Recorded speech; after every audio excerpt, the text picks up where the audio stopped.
Hello, it's Matthew here from the Nations of Sanity Project. I'm doing another video on national borders. So this is a part two to that video. The first video was mostly directed towards Dave Smith and was addressing his arguments for government enforced national borders. Um, and also included an invitation to Dave to debate this subject in case he ever sees this or that video. Um, this video, I want to concentrate on Hans-Hermann Hoppe and his article, The Case for Free Trade and Restricted Immigration, which seems to be a big influence on Dave and other libertarians who have adopted this stance of supporting government-enforced national borders. Now, just to sum up briefly the points I made in my previous video, I had two main areas of dispute with Dave. One was disputing his claim that enforcement of national borders is libertarian, and the other was disputing his claim that it's what we need to do with regards to real world practical in a practical solution for a real world problem. Now, my argument against it being a libertarian solution is pretty simple, and I think it's pretty overtly an anti-libertarian stance to support the government enforcement of national borders. But basically, in short, according to libertarian principles, the only borders that we can justifiably enforce with violence are the borders for our rightfully owned private property. Obviously, national borders are not property borders, and when we prevent people from accessing our private property, when we're enforcing our private property borders, we are only denying people access to our rightfully owned property, which is our right. We have every right to do that, and they have no right to access that. No one has a right to come into my home and and access my property. But when we enforce national borders, we are not just denying people access to our own rightfully owned property. We are denying people access to an entire country within which there is lots of other people's privately owned property, many of whom may be welcoming these people. And there is also lots of areas that are not anybody's owned property, even though in our current system, government claims an ownership over basically everything within a nation, but that ownership claim isn't legitimate. And in a anarcho-capitalist society or a libertarian society, these areas would simply be unowned if they were not homesteaded in any way. So that's kind of like my point with regards to the libertarian aspects of it. It seems pretty obvious on the face of it that supporting government violent enforcement of national borders is anti-libertarian. But I just wanted to kind of explain why for anyone who's unsure as to why, and that is because, as I say, libertarian principles allow us to prohibit people from accessing our rightfully owned private property, but it does not allow us to prohibit people from accessing anything other than our rightfully owned private property. I don't have a right to deny somebody the right to go and visit the Grand Canyon, for example, or go wandering in a forest or whatever. And I don't have the right to stop them visiting another person and on their own private property either. So, these are all things that are clearly violating the non-aggression principle when we enforce national borders. The other aspect that I was disputing of Dave's assertion was that this is the right thing to do from a practical real world situation, because obviously in our current system we don't live in a libertarian society, and there are a lot of other aspects of government rule that make immigration a problem, primarily the taxation and the welfare state and all the incentives that immigrants have to come over to another country and essentially exploit the resources, often to the destruction of many institutions, services, and resources, to the ruin of all. And I can understand why people obviously have an issue with this dynamic. But the problem is for one thing, that's an argument against all of the elements that make immigration a problem. It's not that immigration itself is a problem, it's just that it's a problem when combined with taxation and the welfare state and all those things. But those are an argument against those things.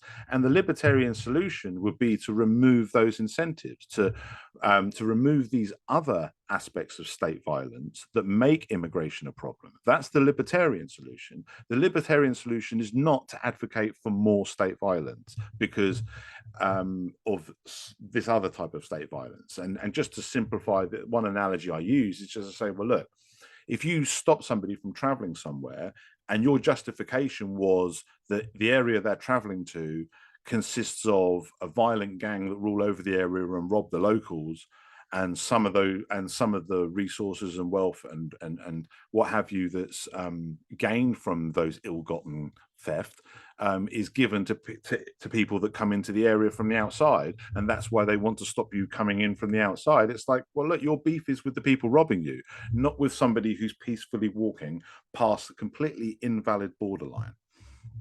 So anyway, that's the in the nutshell version of my arguments in the previous video, and that's a summary of them in his video. Now, to address Hans-Hermann Hoppe and his article, because he was addressing what many would think is a very obvious contradiction between saying that we should have completely unrestricted free trade with no regard for national borders, no tariffs, no restrictions, anything like that, but we should have restricted immigration. And to really kind of distill his argument and his points into the most concise way I can, essentially what he's saying is, in the case of free trade, there is an invitation.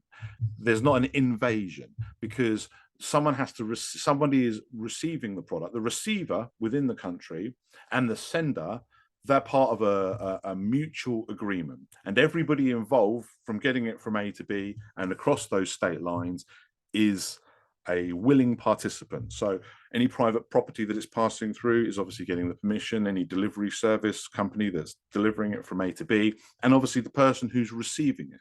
Whereas the argument that Hoppe makes is that many times, although obviously not all the time, but many times immigration is uninvited, at least from the citizenry. I mean, there is obviously the point that the government are kind of inviting them with incentives and allowing them, and et cetera, although then there is obviously the illegal versus illegal immigrant conversation. But the basic point that he's making is that immigration is uninvited, therefore can be characterized as an invasion. But there's a couple of problems with this. One of the problems he actually raises when he's contesting why free trade should be unrestricted with no regard for national borders. And one of the points he makes is in opposition to the argument for why free trade should be restricted, from people who say, well, you know, you've got areas like a business, say in this country, can't compete with the prices from a business in some poorer country where they're paying poorer wages and are able to produce things at a much cheaper rate. Therefore, we need to add tariffs and what have you when it's traded over here, so to kind of equalize that.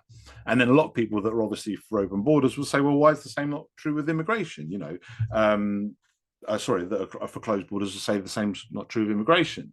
Now, with regards to the free trade aspect, apart from the economic arguments that Hoppe makes with regards to the aspects of that that can balance itself out with the fact that people in the more affluent area are obviously bringing in resources from a poorer area, which is giving economic opportunities to that poorer area whilst limiting the economic opportunities within their own area. So there's less incentive for these immigrants to move over to an area that they're supplying when the demand is coming from the area they already are, and arguments like that. And although that's more to deal with the practicalities rather than the principle, but the same kind of argument can obviously be applied to immigration.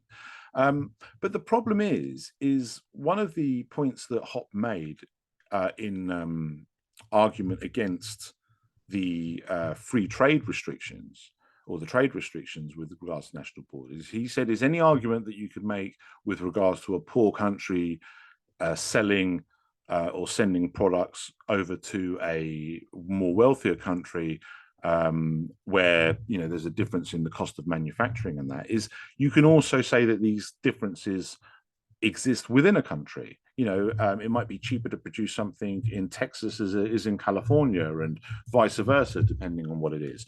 So, and then there's obviously poorer and richer areas within a country where wages are higher and lower.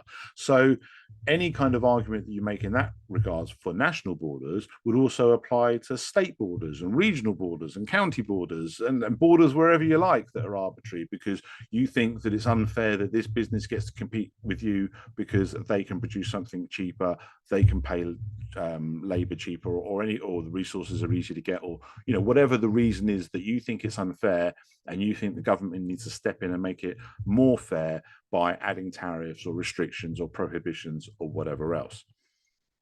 So that's one point that he makes, but he doesn't explain why this isn't also true with immigration. Like, any argument you can make from a practical point of view as to why it's bad to have immigrants coming over from a country where they're prepared to work for less, and coming over and bringing cheaper labor into a country, which is obviously going to be a problem for the people who are trying to compete with their labor. It's no different to the arguments that businesses would make with regards to their products and cheaper products coming in. Whether it's cheaper products coming in that are going to compete, that you can't compete with because you can't make things that cheaply, or whether it's cheaper labor coming in that you can't compete with because you can't afford to work that cheaply. All these things, it applies the same, whether it's national, whether it's within the nation, whether it's regional, state, county, town, village. It doesn't matter what unit you break it down for. The basic argument is whatever you're applying to an international level would also apply exactly the same within a nation. There's also another very important thing that Hoppe gets spectacularly wrong. And I don't know if Dave goes along with this fully, but he might do, with regard, judging by his position on borders. But again, Dave, if you're watching this, I'd love to get clarification from you on exactly where you stand on these aspects, and obviously debate you on this issue. But the other thing Hoppe says or claims is, he says, in an anarcho-capitalist society, there would be no such thing as open borders. There'd be no such thing as immigration, really, because everywhere would be privatized. Everything would be private property. So movement through a national border would require the permission of all the private property owners involved, both on the border and going however far into the country that you're going. You would need basically the consent of all the private property owners involved. So, if they're saying it's a problem, kind of takes care of itself. And then that is also kind of pointed to as a justification for why governments should be allowed to enforce national borders, because they're saying, well, look, in a private property, we would be able to enforce the national border, because we would just be able to use our right to protect our private property, and no one can pass the border without trespassing on someone's private property, so we do it that way. But the problem with this is that's not how an anarcho-capitalist society could work, or would work, or should work, and that's not a valid argument, because, and this is something that not all ANCAPs, but many ANCAPs have made this same mistake with regards to the thinking here, is you cannot privatize absolutely everything. Like, you can't have it so that everything is somebody else's private property. That's not freedom. Like, our property rights have the same freedom, but also the same restriction as our right over ourselves. I mean, essentially, property rights come from our right over ourselves. We all have right over ourselves as self-owning individuals, and that gives us the ability to rightfully own property that we acquire through either creation or voluntary trade. So this is why it's perfectly valid for us to defend our private property, just as it's valid for us to defend our own body, because we have that right to deny others access to that. But we don't have the right to use either ourselves or our private property to deny people access to anything other than our private property. And we don't have the right to violate their rights and freedom with ourselves or our private property. Like, me and as many people as I like can all stand and hold hands. But if we all stand with interlocking hands in some really long line of people and say, encircle your house, and make it so that you are unable to go anywhere because we've essentially imprisoned you with our human wall of interlocking hands. And the only way you can get past us is to kind of push us out the way and what we would claim is an aggression against us. We're not allowed to do that. Now, that doesn't mean we're not allowed to stand and hold hands, but it just means we're not allowed to do it in a way that is interfering with your right to freely move. You don't have the right to freely move within our rightfully owned private property, and we can stop you from doing that, accessing within our property, but we can't stop you from going anywhere else. We can't stop you from moving. And it's very similar to, like, you know, people can build property near other people's property, but you can't completely imprison them. You couldn't build property all around them, just like the people with the interlocking hands making a circle around someone's house. We couldn't have a bunch of property owners making a circle of property around someone's house with no passages or easements or anything, so that they're, again, imprisoning that person and making it so that that person cannot go anywhere without essentially trespassing on their property. And the kind of anarcho-capitalism that Hans-Hermann Hoppe is describing is a society that wouldn't just be like that on the national border, but would be like that within the country. It would be like that everywhere. I mean, imagine a world where even if you are lucky enough to be a property owner and have your own house and your rightfully owned property that you can preclude others from, if every inch of land within your country outside of your property is somebody else's private property, and you are either not allowed to enter it at all, you're prohibited through trespass, or you're only allowed on it if you agree to fascist-like restrictions and rules that would be essentially the same as the most worst fascist dystopia you could imagine. In that scenario, that's not freedom. That's not even anarcho-capitalism, because the property rights that are being cited to build the properties are being ignored when it comes to the underlying principle that gives property rights its substance and makes it something other than just an arbitrary claim. Property rights are based on the concept of individual self-ownership and the non-aggression principle, and you cannot create or use property that violates the non-aggression principle. If you build a house, that's your house. If you make slaves build your house, then it's not your house. If you steal the materials to build your house, then it's not your house. And you do not have a right to build your house in a way that is interfering with somebody else, whether it's their property or their persons, their right to travel, etc., etc., etc. So even if a bunch of people decided to create a national border using their own private property, they would not be allowed to do that. They would have to allow gaps between their property or easements or passes or something. They would not be allowed to use their private property to prevent other people from moving freely. They can prevent them from going into their private property, but they can't prevent them from going beyond and past it and going to other places. So that is why these arguments just don't fly. Like, the same arguments against restricting free trade apply exactly the same with immigration. This idea that you need an invitation from everybody to move anywhere is nonsensical, and no one would accept it within a nation. So why do we accept it between nations? Because at the end of the day, and I'm talking to Dave, obviously I'm not talking to Hop, but I'm talking to Dave, I'm talking to anybody that calls himself a libertarian but supports the violent enforcement of government borders. I'm talking to all of you when I say this. Imagine with the exact same applications were applied within your country.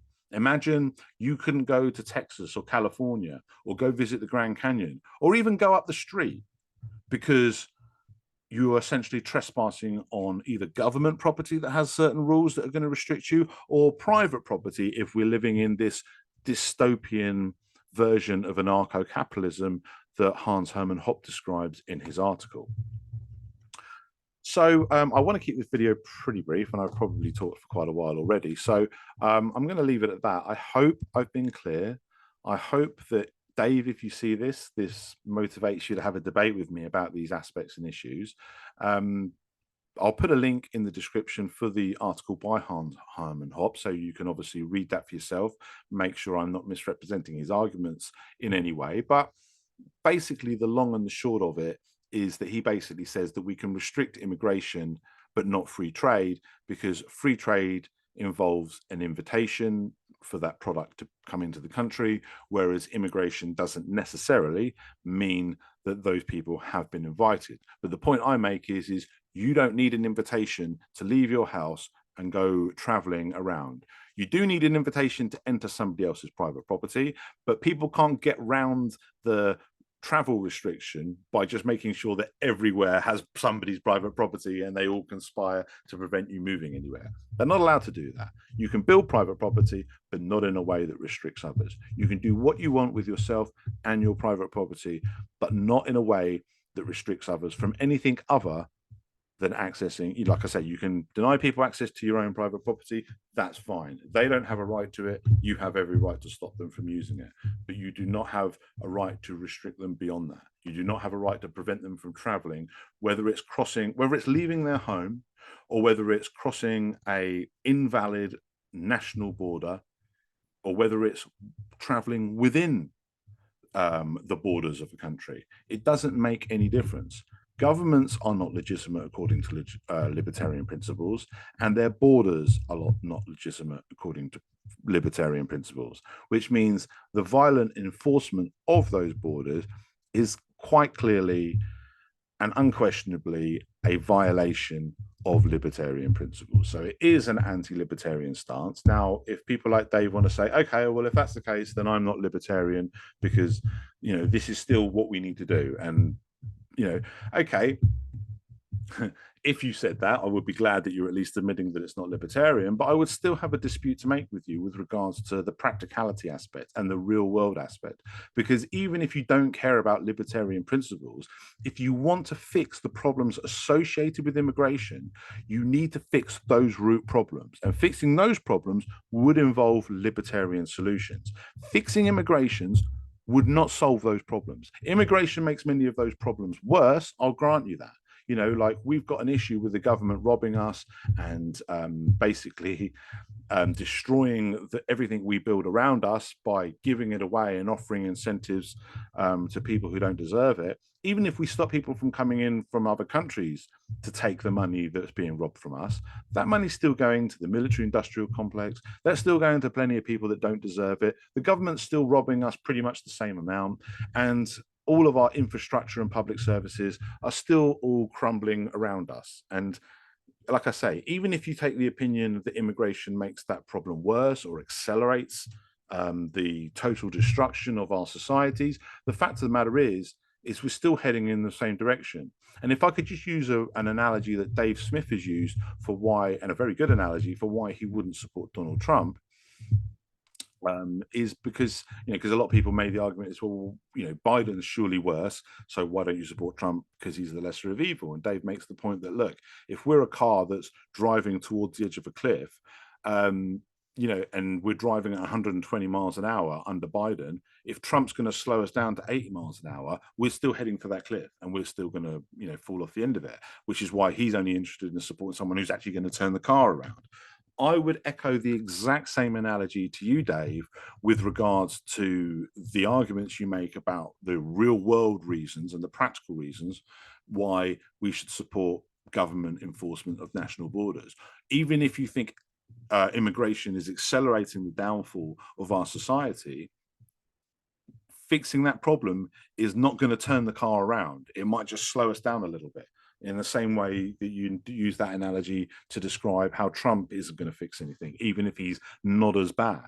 Even if society won't crumble as quickly if we stopped immigration, it's still crumbling because all of the other aspects that make immigration a problem, that if we fix those would mean that immigration isn't a problem, are still there. So this is why, both from a practical point of view and from a libertarian principle point of view, you're wrong. You're wrong to support the enforcement of government borders. You're wrong to do that. It's anti-libertarian, and it's also not going to help us in this real world situation that we're existing with these real world problems that we're facing. So anyway, I hope I've given food for thought to anybody who's listening, whether it's Dave or anybody else. My invitation to discuss and debate this issue with Dave or anybody else is always open. And thank you for listening.